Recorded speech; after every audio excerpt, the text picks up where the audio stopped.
Got Ohio State and Wisconsin, of course, in 2 weeks, and the Buckeyes, of course, Penn State and Michigan to close out the season. Those would seem to be the three games that are going to provide some level of resistance. So we'll see what Michigan has for Penn State on the road. That series has been a bit uneven in recent years in regards to, you would think that those two teams would really go at it and play some classic games, which they used to.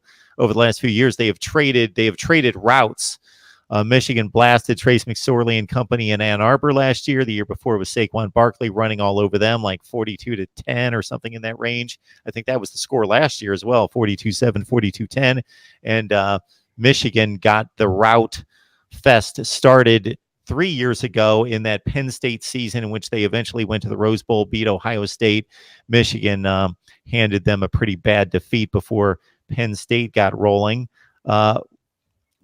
What's going to catch your eye in regards to seeing these two teams go at it, and what are your thoughts going in?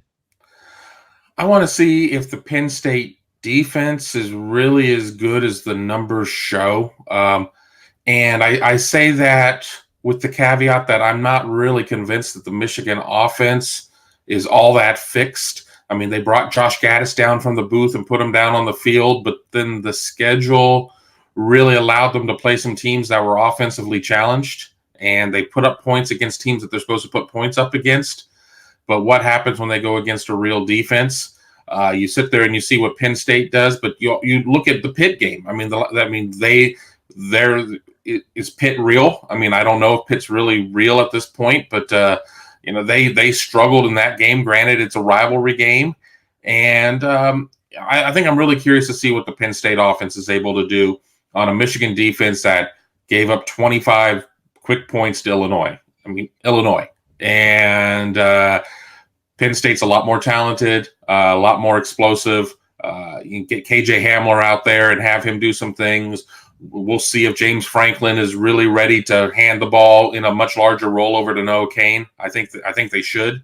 That's not taking anything away from any of the other backs, but Noah Cain is special out there, and I think that he gives them the best chance to do some things in a competitive Big Ten. I like Penn State to win, and I think the line's somewhere around 9 at this point. I was talking to our Penn State guy a little bit earlier today, and I like Penn State to win by about 2 touchdowns. David Shield has a question for us regarding Baron Browning and getting some playing time at linebacker. Well, I mean, I think that if you look at the snaps, and we have a great partnership with Pro Football Focus, and they provide us some snap counts, and Baron Browning is out there. I mean, he's seeing about as many snaps, if not more, in some games as Tuff Borland, who, Tuff Borland sadly has kind of become a bit of a lightning rod for Ohio State fans. But I think that Baron Browning really has been able to take that step forward. And I think that he's finally in a system that allows him to do what it is that he does well. I mean, he can run for days. When Ohio State put him at the mic, I felt that was a bad spot for him. He's more of an outside backer, in my opinion. But that's just the way that everything kind of set up. And I mean, he's just been, very quick in his reactions. And I mean, he's just super athletic. And when he hits you, he gets you down to the ground. And he's doing everything that Greg Mattison and Al Washington are asking of him. And, I would not be surprised to see him continue to get 50-60% of the snaps. I mean, so much of it depending on what it is they're trying to face in terms of the attack of the opposing team. So, Roger Shaw, I'm going to respond to your comment right there because I think it's rather poignant in regards to the popularity of our show here because, man, this is a strong effort we bring each and every week. So we got Kevin Noon on the line tonight from Buckeye Grove. We typically have Tony Gerdeman from the Ozone and Steve Hellwagon in particular from Bucknuts. Claire Crawford joins us as well. So I just can't imagine a better Ohio State panel, and we know the popularity of the Buckeyes. The Miami show that we have on just prior to this show, yes, is more popular. We've been doing this Miami show quite a bit longer than Ohio State, but man, Buckeye Nation is enormous. And considering the quality of the content and the insight that we bring on here, Roger, you and others can help us by going out there and grabbing the people that on social media and so forth. And it has nothing to do with Ohio State's popularity. Again, we know that, but also in addition to what I'm able to get on my channel for posted videos, not the live stream, but posted videos and content that I provide, Ohio State does as well as any. So please help us out by bringing on more folks. Kevin Noon on the line from Buckeye Grove talking Ohio State football as the Buckeyes take on Northwestern. So we're halfway through the season. Has anything surprised you about Ohio State football or the Big Ten in general to date?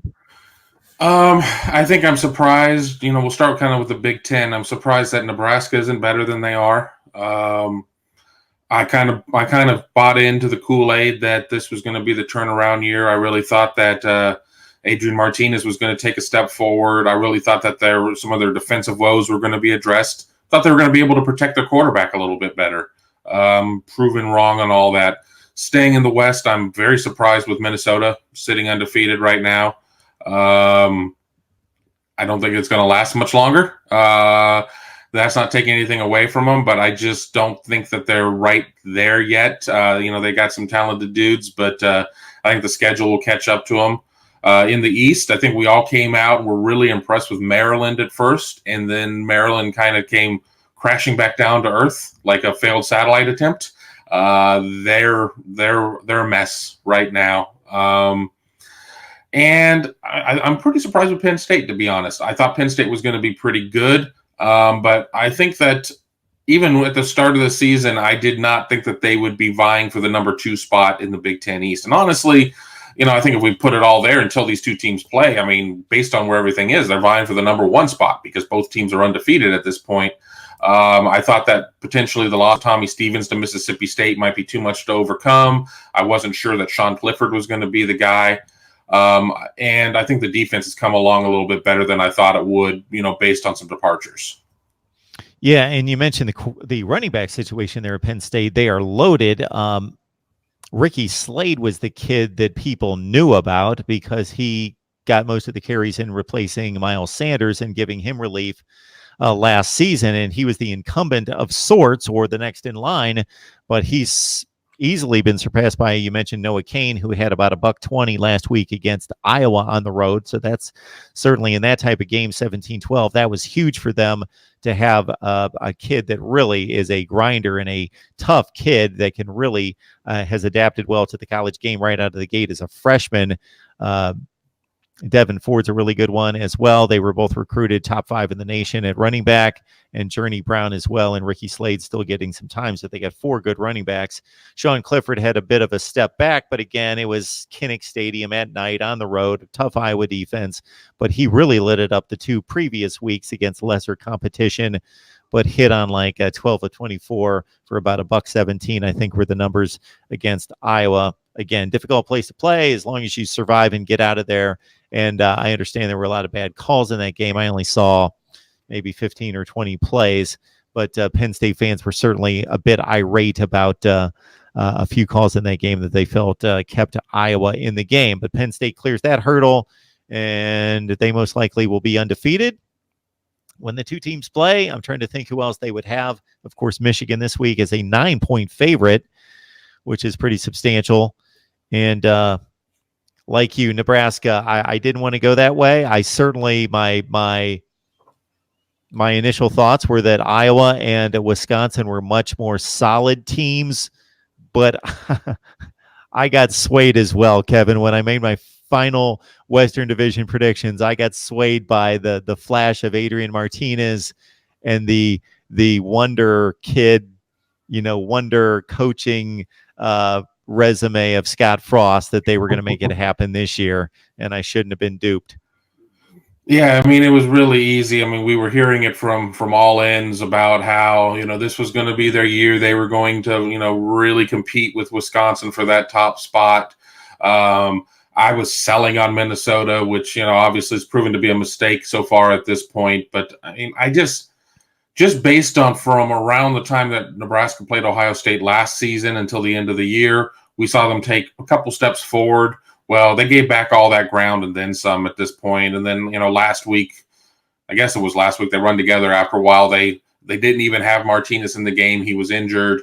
And, I mean, they're just really missing some guys out there, not having a Stanley Morgan, not having Devon Ozigbo. I mean, having guys like that. And then, as I've said pretty much since Nebraska's come over to the Big Ten, they just really, when they made the move over from the Big 12, they packed away the black shirts, and they still haven't found them yet, because that defense has not been able to match up when they go against high major teams. Jeffrey, so much appreciate the comment and the contribution there. And Jeffrey, I think he understands the vision that we have for this channel and what we've accomplished thus far. So we appreciate it. We aim to do better, but we do provide what we think is top-notch college football analysis right here with folks like Kevin Noon from Rivals, and analysis from myself as well each and every day. We've got 13 matchups coming, 13 previews of the top 13 games in the nation this week, in addition to all the other things we do, the top 25 that actually make sense, all the betting line shows that we do as well, and analysis each and every day. So we appreciate that very much.